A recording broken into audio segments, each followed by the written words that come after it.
Olá, bem-vindos todos ao canal Espelho, Espelho Meu, onde você encontra mais saúde interna do que imagina existir. Hoje eu quero conversar com você um pouco sobre o limite de um trabalho de autoconhecimento através das mandalas. Quando alguém chega fazendo esse trabalho, a gente nunca imagina o que de fato pode surgir através das mandalas. Mas dependendo daquilo que vier, cabe ao terapeuta envolver a família e reconhecer que outros profissionais da saúde têm os melhores recursos para a situação que se apresenta. Hoje a gente vai falar da mandala do André, nome fictício para proteger a identidade do paciente. O André é um homem de 26 anos, mora com os pais, trabalha na área de TI e trouxe uma imagem, no mínimo, desafiadora.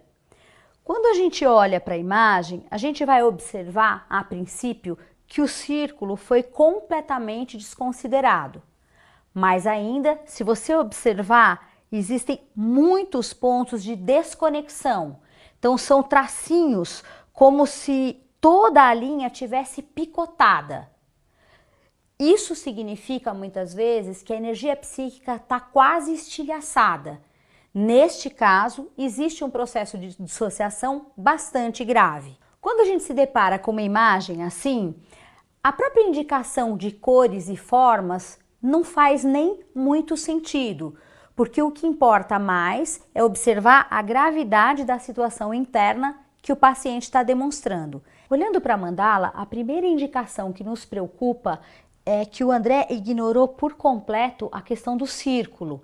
Então, se você observar, é como se essa imagem tivesse solta no espaço, e ele não fez nenhuma referência, ele não traz nenhum conjunto de percepção do círculo. Se você observar ainda as cores, o magenta nesse contexto traz uma intenção, uma indicação de que o André está lutando desesperadamente para manter um controle que ele já perdeu. Não se trata de uma recuperação, não se trata de uma tentativa. Aqui não há conexão interna, ele está de fato num nível dissociado.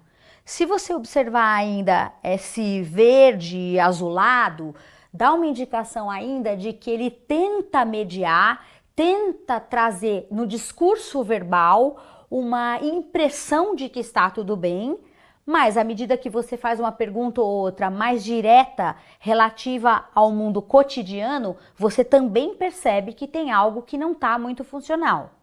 Se você observar ainda todo esse lilás para roxo, existe uma intenção de se perceber muito especial, como se ele tivesse uma visão de si completamente fora da realidade.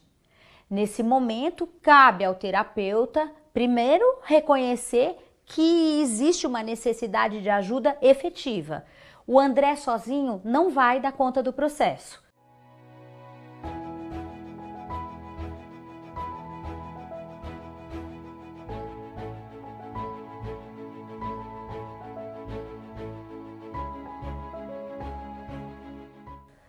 Muitas vezes a gente precisa envolver a família. Nesse caso, eu conversei com ele abertamente. Optamos por chamar os pais que vieram numa sessão sem ele, onde a gente pôde conversar e fazer uma indicação explícita para visita a um psiquiatra.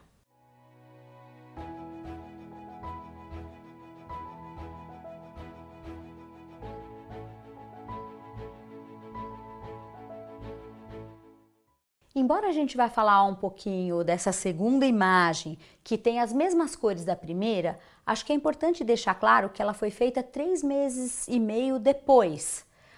Os pais do André puderam acolher a necessidade dele, o André foi medicado e essa segunda imagem surgiu. Quando a gente observa a imagem, o mais importante, o primeiro impacto é que ele consegue considerar o círculo. E isso já dá para todos nós uma noção de que o André voltou um pouco a ter uma relação com o mundo real, o mundo lá fora. Se você observar ainda, ele consegue trazer forma. Todo mundo consegue ver, mesmo de forma estilizada, uma borboleta. Isso significa muito de onde o André estava vindo. Mais ainda, as cores se mantêm, mas dentro de um outro contexto. O magenta, nesse contexto, já não traz mais aquela sensação de tentar controlar o que já foi perdido. Aqui significa uma tentativa, uma vitalização grande diante de um processo de recuperação de si mesmo. Se você observa ainda o roxo ou a necessidade de se sentir bastante importante, se sentir olhado, permanece. Mais ainda, a gente tem uma cor nova, que é esse verde misturado um pouquinho com o marrom, que dá uma certa coloração tóxica. E isso indica que o inconsciente reconhece que a quantidade de remédio que ele está tomando nesse momento não é simples. O mais importante nesse processo é observar o quanto o trabalho multidisciplinar é fundamental, mais ainda o quanto no caso do André, a questão da medicação é uma questão de sobrevivência. Quando você observa a primeira imagem para a segunda, ele tem uma qualidade de vida, uma qualidade de saúde que sem um suporte médico constante, dificilmente ele conseguiria chegar. Nesse caso, acho que vale lembrar o que o próprio Jung diz a respeito das mandalas. Elas têm uma função dupla. Ou elas mantêm a ordem psíquica quando ela já existe, ou elas começam a reconstituí-la. Ainda assim, só desenhar mandalas em alguns casos definitivamente não é suficiente. Se você tem alguma dúvida, algum comentário ou alguma pergunta, escreve aqui pra gente. Um grande abraço e até a semana que vem.